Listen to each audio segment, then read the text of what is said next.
आज वैज्ञानिक हिंदू धर्म की जितनी गहराई में जा रहे हैं उतने ही हैरान होते जा रहे हैं। समय और अंतरिक्ष को हम पिछले 100 सालों में ज्यादा से ज्यादा जानने की कोशिश कर रहे हैं।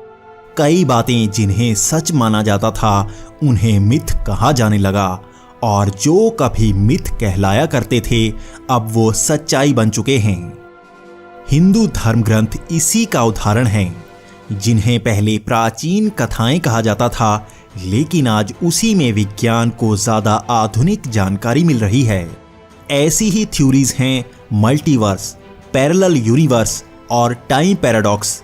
इसकी गूढ़ जानकारी हिंदू धर्म ग्रंथों में भरी पड़ी है, लेकिन इसे सच माना ही नहीं गया। लेकिन विज्ञान इस पर दोबारा विचार कर रहा है, क्योंकि इसके सबूत मिलना शुरू हो गए हैं। आज हम इस वीडियो में आपको इसकी जानकारी हमारे ग्रंथों में कैसी दी गई है उसकी जानकारी देंगे।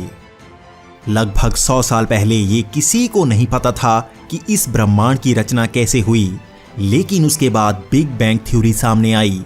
इस थ्योरी के अनुसार इस ब्रह्मांड की रचना शून्य से हुई और ये एक्सपैंड हो रहा है।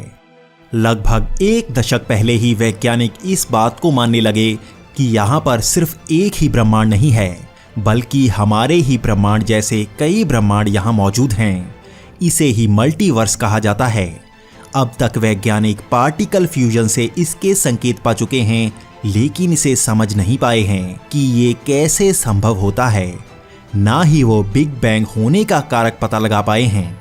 मल्टीवर्स का जिक्र हमारे धर्म में कई बार किया गया है। सबसे आसान है श्रीमद् भागवत पुराण में। जब ब्रह्मा जी ने श्री कृष्ण की परीक्षा ली तो वो उनकी लीला समझ ना पाए। तब श्री कृष्ण ने लाखों ब्रह्मा को वहां बुला लिया। कई ब्रह्मा के सैकड़ों सर थे। तब श्री कृष्ण ने कहा था कि आप इस ब्रह्मांड का ज्ञान रखते हैं, लेकिन सृष्टि विशाल है जो आपकी समझ से भी परे है।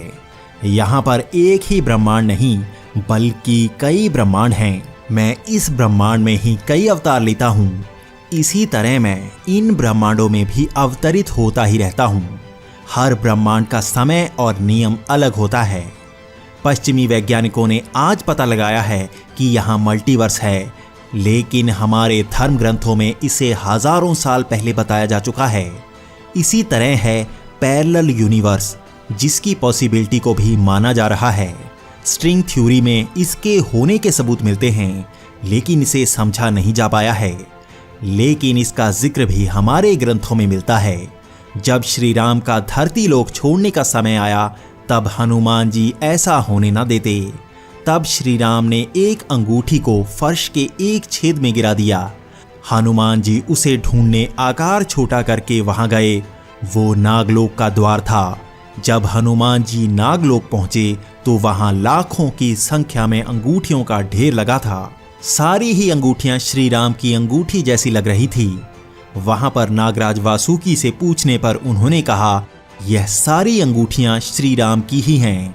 यहाँ पर जब भी हनुमान आते हैं, ऊपर श्री राम देह त्याग कर देते हैं।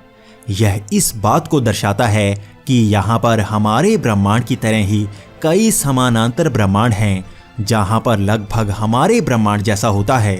जीवन के मोड़ का निर्णय अलग ब्रह्मांड का निर्माण करता है।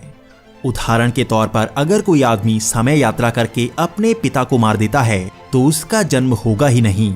यह एक अजीब पैराडॉक्स होगा, लेकिन हमारे धर्म ग्रंथों के अनुसार इस स्थिति में अलग ब्रह्मांड के समय का निर्माण होगा, जहां इसका असर नहीं पड़ेगा, क्योंकि उसने अपने पिता को अलग ब्रह्मांड में मारा होगा।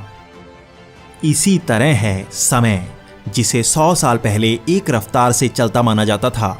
एल्बर्ट आइंस्टाइन ने हमें बताया था कि अलग जगह पर समय की रफ्तार अलग होती है। लेकिन आज वैज्ञानिक सिर्फ इसे मानते ही नहीं, बल्कि साबित भी कर सकते हैं कि रोशनी की रफ्तार के करीब पहुंचकर समय धीमा होने लगता है। हमारे ग्रंथों में इसका जिक्र कई बार मिलता है। ब्रह्मलोक और धरती लोक का समय अलग अलग होता है। ब्रह्मलोक के कुछ क्षण धरती लोक के सालों के बराबर होते हैं। यह तो वो कुछ थ्योरीज हैं जो अब विज्ञान समझ रहा है। अभी भी कई ऐसी थ्योरीज हैं जो विज्ञान की पहुंच से बाहर हैं, जिसे हम प्राचीन धर्म ग्रंथ कहते हैं।